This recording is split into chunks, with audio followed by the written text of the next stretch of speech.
Welcome to the Know. I'm Mica. I'm John. We've had lots and lots of microtransaction controversies before, but some gamers are saying that Forza Motorsport 7 has hit a new low. Part of this is the same creeping trend we've seen for a few years now. Full-price games with loot boxes that leave some gamers wondering, why did I pay 60 bucks for this?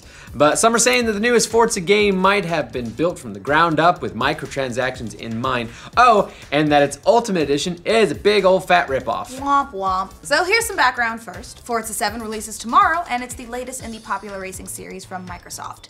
The Ultimate Edition version of the game, though, has been available since Friday, and that's where some fans have noticed some unsettling changes to the series. For one, the game's VIP membership is a lot different now. Previously, VIPs got exclusive cars and other goodies, but the biggest perk was getting a 100% increase to credits earned from races. But that changed in the newest Forza. Now VIP members only get a credit boost for a total of 25 races, which is a big reduction from past Forzas, which made the credit boost permanent. This led a lot of people feeling ripped off for buying the VIP membership. Some accused developer Turn 10 Studios of not disclosing that VIP bonuses were only limited to 25 uses. As one poster on the Forza subreddit said, this is incredibly disingenuous behavior that preyed on people like us who previously purchased the VIP package and thought the 100% bonus would be permanently passive. Meanwhile, the issue of credits and loot boxes have drawn their own controversies in the game.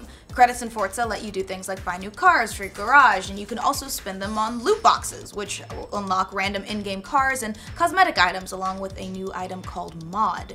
And mods let you change the circumstances of the next race, meaning you can turn it into a night race, for example, and earn more credits that way. Options like that used to be free, but it's yet another feature that's been put behind the paywall of loot boxes. And while loot boxes currently don't cost real money, that could definitely change. Turn 10 told Ars Technica, once we confirm that the game economy is balanced and fun for our players out in the wild, we plan to offer tokens, a real money currency that works like credits, as a matter of player choice. Some players appreciate using tokens as a way of gaining immediate access to content that may take many hours to acquire in the normal course of play. There will also be an option within the in-game menu to turn off tokens entirely. And that's the fear among lots of gamers, that while loot boxes might not cost real money yet, it'll be pretty easy to flip a switch and make that happen. Ars Technica accused Forza 7 of being pay to earn. As PC Games End put it, Forza 7 is not lacking for content, but it's hard to argue against the criticism of a full-price game with so many poor extra purchase options around the edges. Microtransactions are obviously nothing new, but we've already seen a bunch of controversies this year involving games like For Honor and Destiny 2 and Shadow of War. The most recent microtransactions controversy involved NBA 2K18, which even by a modern gaming standards was pretty excessive.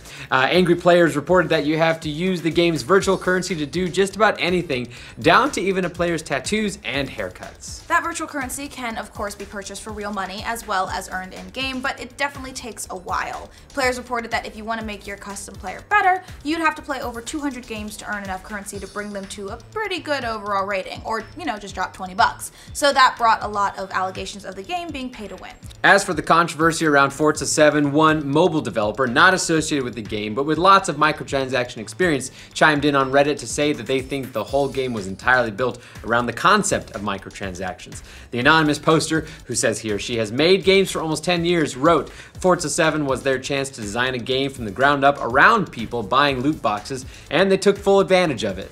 The game does this, according to the poster, by creating an artificial scarcity of resources, like new cards or upgrades, in order to make loot boxes a necessity. The poster wrote, seriously, go through the changes in the game and just ask if they made that change to make the game more fun, or if they made it to potentially sell more loot boxes. The unfortunate news is I believe this will be impossible to fix. Microsoft seemed to acknowledge the VIP membership controversy recently. It quietly edited the wording on Ultimate Edition, making it clear that the VIP mods were only limited use. It's not shady at all. But overall, it's pretty clear that Forza 7 will have more microtransactions than ever before. The game puts more and more content behind loot boxes while eventually letting you spend real money to open them. And that will continue to piss off some gamers who resent being asked for more money from a full-price AAA game. What do you guys think about the Forza VIP loot box controversy and all the microtransaction stuff? Let us know in the comments. And for all of your Forza 7 news and microtransaction gate, can we get that trending? Sure. Yeah, be sure to like this video, and if you're new around here, subscribe to the Know. Low. Part of this is the same creeping trend we've seen for a few years now. Full price games with loot boxes that leave some gamers wondering, why did I pay $60 bucks for this? It says the dollar sign, which then triggers my brain to say the dollars.